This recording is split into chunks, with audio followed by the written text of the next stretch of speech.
Hello students, I am here again for you with lesson number 3 of your social studies book with the heading Structure of the Earth. I am hopeful that you are not getting bored with this lockdown period. Now let us make our subject more interesting. Students, क्या आप जानते हैं हमारी पृथ्वी बनी कैसे होगी? क्या क्या कहा आपने? No idea? Then get an idea by watching this video. चलिए शुरू करते हैं बिग बैंग थ्योरी से, जो कहती है कि अर्थ एक मोल्टन मटेरियल यानी पिघलते हुए पदार्थ से बनी है, जो किसी आग के बड़े से गोले, कदाचित सन ही रहा होगा, में हुए एक्सप्लोजन से अस्तित्व में आई होगी। धीरे धीरे ये ठंडी होकर कठोर हो गई, जिसकी सतह पर हम आज रहते हैं, और इसे क्रस्ट कहा जाता है।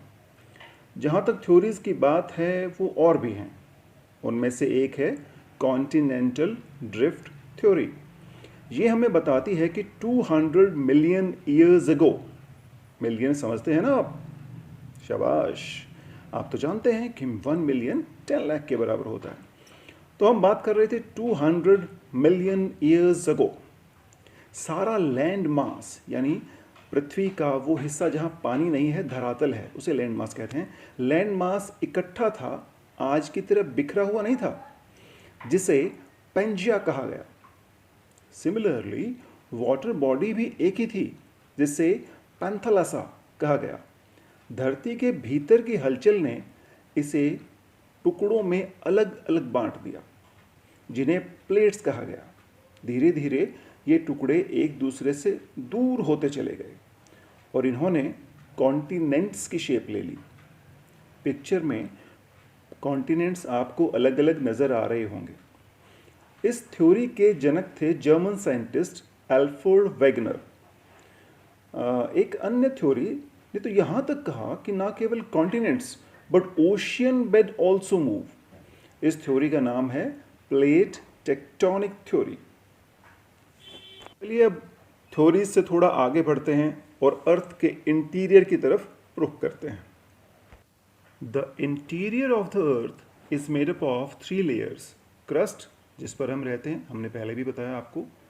उसके बाद मेंटल, और the inner most part is core, यानी बीच में मेंटल है, एक पार्ट क्रस्ट जिस पे हम रहते हैं, और इनर मोस्ट पार्ट यानी कोर। कोर को हम फर्दर 2 पार्ट्स में डिवाइड कर सकते हैं, inner core and outer core. Earth का सेंट्रल पार्ट यानी कोर जो है वो 2 हैवी मेटल्स निकल और आयरन से बना है, इसलिए इसे NiFe भी कहा जाता है। Ni is a symbol of nickel and Fe is a symbol of iron, इसलिए इसे NiFe नाइफ नहीं, NiFe ही पढ़ा जाएगा। Now let us move towards exterior of the earth. Earth के 29% पर लैंड और 71% एरिया पर वाटर है। लार्ज लैंड मासेस कॉन्टिनेंट कहलाते हैं, जिनकी गिनती 7 है। You can see their names in the yellow part of the world map. Continents further countries में डिवाइडेड हैं। एरिया वाइज लार्जेस्ट कंट्री है Russia and the smallest one is Vatican city. और हमारे इंडिया की पोजीशन 7th लार्जेस्ट है world में।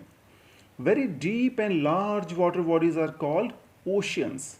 इनकी संख्या 5 है। सेकंड मैप में आपको जो स्काई ब्लू कलर वाला पोर्शन है, उसमें आप इन ओशियंस के नाम पढ़ सकते हैं।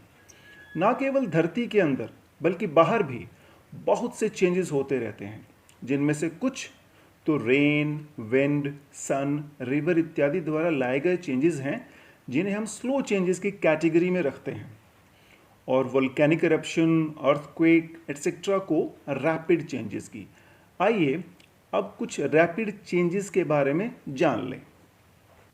वोल्केनोज यानी ज्वालामुखी, अर्थात एक ऐसा पर्वत जिसके मुख पर ज्वाला हो। जैसे जैसे हम पृथ्वी के अंदर की ओर चलेंगे, टेम्परेचर बढ़ता जाएगा और कोर पर यह सबसे ज़्यादा होगा। टेम्परेचर इतना ज़्यादा होता है कि वो रॉक्स को भी मेल्ट कर देता है, और इसी मोल्टन मास ऑफ रॉक को हम मैग्मा कहते हैं, जो अर्थ के अंदर व्याप्त गैसेस के साथ मिलकर एक पैसेज के थ्रू बाहर निकलने की कोशिश करता है। अर्थ के सरफेस तक के इस पैसेज को, जिसके थ्रू मैग्मा और गैसेस बाहर निकलते हैं, उसे हम वेंट कहते हैं। वेंट के द्वारा धरती की सतह पर आ जाने वाले मैग्मा को हम लावा कहते हैं। धीरे धीरे ये ठंडा होकर एक माउंटेन या फिर एक प्लेटू का आकार ले लेता है। यही माउंटेन या प्लेटू, जिसके सेंटर पर एक खुले हुए द्वार के माध्यम से लावा, गैसेस, रॉक पेसेस इस तरह बाहर आ रहे हों जैसे प्रकृति ने दिवाली पर कोई अनार फोड़ा हो, हम वोल्केनो कहते हैं। इसका माउथ फनल शेप्ड है, एक कीप की तरह होता है, जिसे क्रेटर कहा जाता है। अर्थ के सरफेस पर रैपिड चेंज लाने वाली अगली हलचल है अर्थक्वेक, यानी भूकंप, भूमि का कांपना। अर्थ के अंदर से जब मैग्मा बाहर आने का प्रयास करता है तो अंदर से यह धरती को ऊपर की ओर पुश करता है, जिससे अर्थ की सतह पर कंपन पैदा होता है। इसी भयावह कंपन को ही अर्थक्वेक कहते हैं। ये बिना किसी वार्निंग के अचानक आकर भयंकर तबाही मचाने की क्षमता रखता है। अर्थक्वेक की इंटेंसिटी पर डिपेंड करता है कि वो कितना नुकसानदायक है। इसे मेज़र किया जाता है रिक्टर स्केल पर, और अर्थक्वेक को मेज़र करने वाले इंस्ट्रूमेंट को सेस्मोमीटर और स्टडी को सेस्मोलॉजी कहा जाता है। ऐसी परिस्थिति पर हमें जो सावधानियां रखनी होती हैं उसके बारे में आपको स्कूल में बताकर एक मॉक ड्रिल भी करवाई गई थी, आपको ज़रूर याद होगी। इसी कैटेगरी में नेक्स्ट आती है सुनामी, जिसकी स्पेलिंग में टी साइलेंट है, पर जब सुनामी आती है तो कोस्टल एरियाज़ की साइलेंस को हाहाकार में बदल देती है। पिक्चर में आप देख रहे हैं कि लहरों की ऊंचाई बिल्डिंग्स की ऊंचाई को भी मात दे रही है। सुनामी अंडर वाटर वेव्स की एक श्रृंखला, एक सीरीज़ है जो किसी ओशियन या वाटर बॉडी में अर्थक्वेक, लैंडस्लाइड या वोल्केनिक इरप्शन के कारण क्रिएट होती है। मेरी तरह आपको भी लग रहा होगा कि रैपिड चेंजेस तो काफ़ी डिस्ट्रक्टिव होते हैं। ये सच है, क्योंकि ह्यूमन एक्टिविटीज़ भी कई तरह से कुछ मामलों में काफ़ी रिस्पॉन्सिबल है इनके लिए। जब फ्लड्स को ही ले लीजिए, जिसके आने का एक कारण डिफॉरेस्टेशन भी है। बहुत ज़्यादा बारिश अक्सर फ्लड का कारण बनती है, परंतु इसके कुछ अन्य कारण भी हैं, जैसे ग्लोबल वार्मिंग की वजह से melting of ice on mountains, किसी नदी पर बने बांध का डैमेज होना, लैंडस्लाइड्स के कारण रिवर चैनल्स का वे ब्लॉक होना, एट्सेट्रा एट्सेट्रा। इसी रैपिड चेंज की कैटेगरी में नेक्स्ट है ड्रॉट्स, यानी सूखा।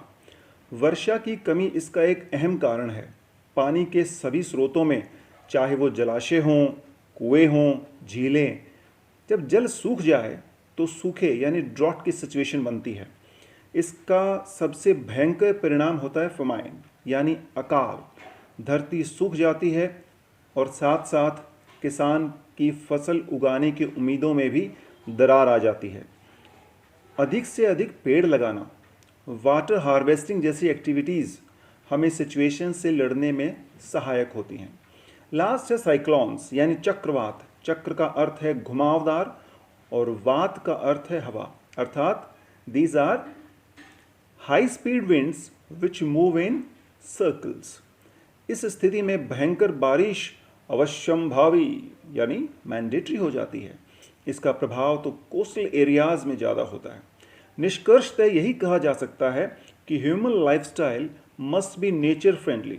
अगर हम फ्रेंडली नहीं होते हैं नेचर के साथ, तभी तो कोविड-19 जैसी घातक वायरस पैदा होते हैं और हम सब घरों में कैद हो जाते हैं और नेचर अपने आप को संवारने लगती है। पॉल्यूशन कम हो जाता है और नदियाँ साफ हो जाती हैं। Okay students, that's all for the day. I hope you enjoyed the lesson. Bye bye. Hello students.